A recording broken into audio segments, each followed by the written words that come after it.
2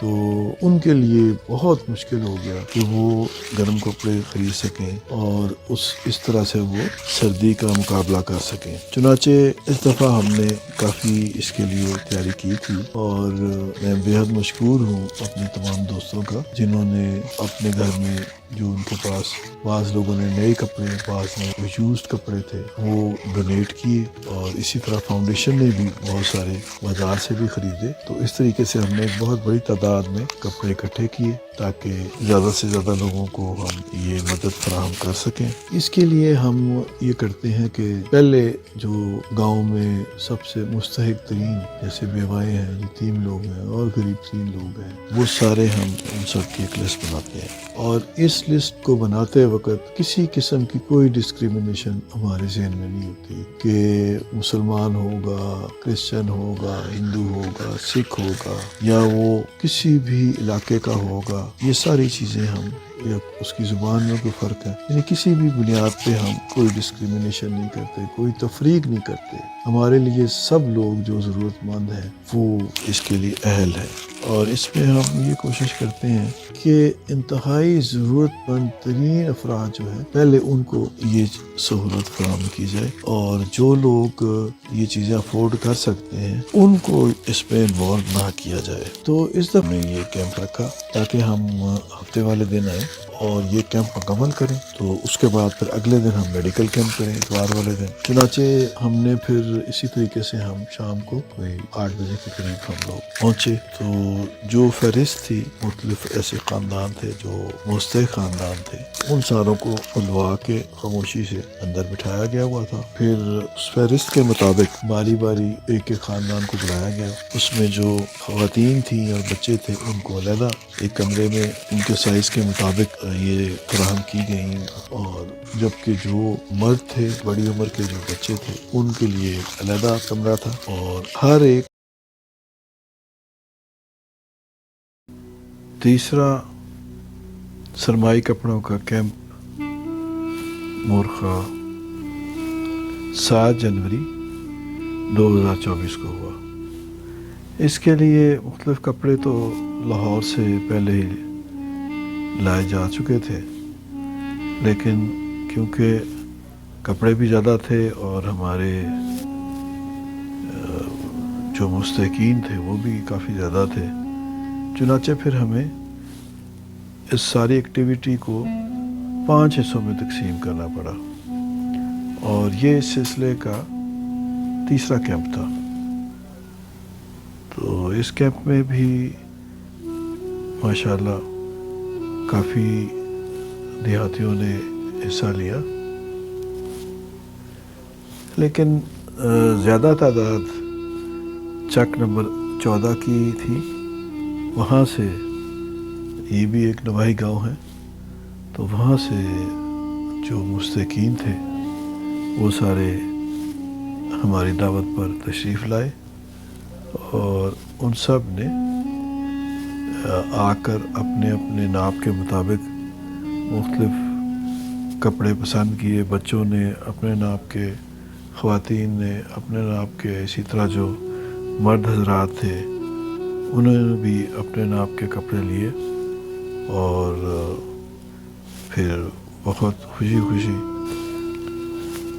اپنے گھروں کو لوٹ گئے۔ اور اس سلسلے میں ہم نے پہلے یہ ورکنگ کی تھی کہ ایک ہمارے وہاں پہ دوست ہیں چک 14 میں، تو ان سے ریکویسٹ کی گئی اور ہم نے وہاں پہ ایک فہرست بنائی تھی کہ کون کون سے لوگ ہیں جو وہاں پہ بہت زیادہ مستحق ہیں۔ تو اس لسٹ کے مطابق ہی پھر زیادہ تر سارے لوگوں کو اکٹھا کیا گیا، اور ان کو پھر باری باری ان کو، یعنی بیچز کے اندر ان کو موقع دیا گیا کہ وہ اپنے پسند کے مطابق اور اپنی ضرورت کے مطابق جو وہ ان کو ضرورت ہے، سویٹر کی ضرورت ہے، کوٹ کی ضرورت ہے، یا کسی اور گرم ملبوسات میں سے کسی اور آئٹم کی ضرورت ہے، تو وہ اپنی پسند سے لے جائیں۔ اور یہ کیمپ جو ہے پھر بڑے اچھے طریقے سے اپنے اختتام کو پہنچا۔ سات کی تقسیم کا چوتھا کیمپ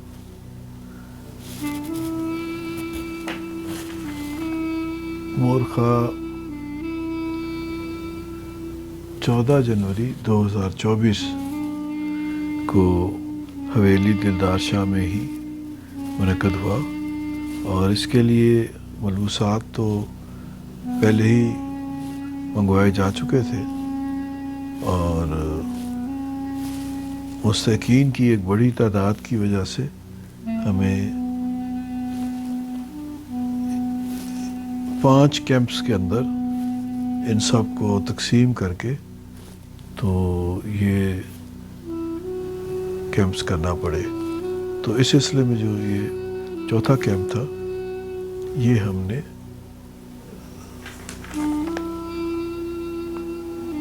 چک نمبر 15 کے جو ہمارے دوست تھے ان کے لیے مخصوص کیا، اور اس سلسلے میں بھی ہماری فہرست بن چکی تھی، اور چنانچہ اس فہرست کے مطابق ہم نے کچھ چک نمبر 15 اور کچھ اپنے گاؤں کے لوگ جو تھے انہیں بلایا، اور باری باری جو بھی مرد حضرات تھے، خواتین تھیں، بچے تھے، ان کو موقع دیا گیا کہ وہ اپنی پسند اور اپنے ناپ کے مطابق اپنے لیے کپڑے پسند کریں۔ چنانچہ سب لوگوں نے باری باری یہ چیزیں دیکھی، اور ان کو جو اچھا لگا وہ اپنے ساتھ لے گئے۔ تو چنانچہ پھر یہ ہمارا کیمپ انتہائی احسن طریقے سے اپنے اختتام کو پہنچا۔ اینزا دلدار فاؤنڈیشن کی طرح سے ہمارا ملبوسات کا آخری اور 5واں کیمپ مورخہ 21 جنوری 2024 کو منعقد ہوا۔ جیسا کہ میں پہلے بھی آپ کو بتا چکا ہوں کہ ہم نے کافی بڑی تعداد میں ملبوسات منگوا کر رکھ لیے تھے، اور اس کے بعد دوسرا مرحلہ یہ تھا کہ جو مستحقین تھے وہ نہ صرف چک 18 بلکہ ارد گرد کے جو گاؤں تھے ان کے بھی جو مستحقین تھے ان کی بھی ہم نے فہرستیں بنائی ہوئی تھیں، اور اس میں ہمارا کرائٹیریا یہ ہوتا ہے کہ جو بیوائیں ہیں یا جو ایسے بیمار افراد ہیں، جو معذور افراد ہیں، جو کہ اپنی روزی کمانے اور اپنے گھر کو سپورٹ نہیں کر سکتے، ان لوگوں کے ہم ان کی فہرست بنا کے رکھتے ہیں۔ چنانچہ یہ جو فہرستیں بنی ہوئی تھیں اس کے مطابق پھر ہم نے ان کو 5 حصوں میں تقسیم کر لیا، اور 5 کیمپس کے اندر ہم نے یہ سارا سلسلہ مکمل کیا۔ تو جو ہمارا 5واں کیمپ تھا اس میں ہم نے ہمارے نزدیکی قصبہ ہے بھوئے اصل کے جو مستحقین تھے وہاں سے ہم نے فہرست حاصل کی، اور اس کے علاوہ جو ہمارے چک 18 کے لوگ رہ چکے تھے ابھی تک ان کو بھی بلایا گیا۔ تو ان سب کو بلا کے تو پھر ہم نے ان کو باری باری موقع دیا، خواتین اور بچوں کو علیحدہ اور مردوں کو علیحدہ، اور انہیں باری باری ہم نے موقع دیا کہ وہ اپنی پسند سے اپنے ناپ کے مطابق جو ملبوسات ہیں وہ پسند کریں اور اپنے گھر لے جائیں، کیونکہ جب تک ایک چیز کسی بھی شخص کے ناپ کے مطابق نہ ہو تو اس کو پھر دینے کا کوئی فائدہ نہیں ہے۔ لہٰذا ہم نے پھر یہی سوچا کہ ان کو پہلے موقع دیا جائے، ایک تو یہ پسند کریں کہ کیا چیز ہمیں چاہیے، اور دوسرا یہ کہ پھر اس چیز کو ناپ بھی اس کا چیک کریں کہ آیا وہ یہ جو ملبوسات ہیں وہ ان کے ناپ کے مطابق ہیں یا نہیں۔ چنانچہ یہ پھر سب لوگ جو تھے انہوں نے باری باری آ کے تو اپنی اپنی پسند سے